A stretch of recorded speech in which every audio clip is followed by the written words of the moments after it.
পনিরটা নিয়েছি, কড়াই তেল দিয়েছি, ওটা দিয়ে উল্টো পাল্টা করেই তুলে নেবো, বেশি ভাজা যাবে না, ঠিক আছে। আর এখানে আছে টমেটো ঘষেছি, আর এটা আদা বাটা, জিরা বাটা, এখানে আছে লঙ্কা বাটা, এই দিয়েই হবে। আর সঙ্গে যাবে নুন হলুদ। এই দেখো পনিরটা ভেজে রেখেছি, দেখেছো এরকম করে ভাজবো।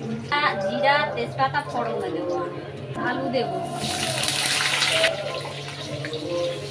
আলুটা একটু ভেজে নিই। আলুটা ভাজা হয়ে গেছে, আর মশলাগুলো দেবো, একটু হলুদ দেবো।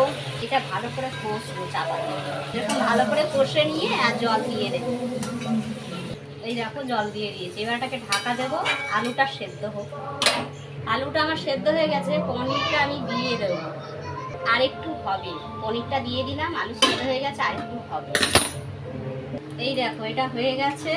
আর নামাবার সময় একটু মিষ্টি দেবে, বুঝেছো তো।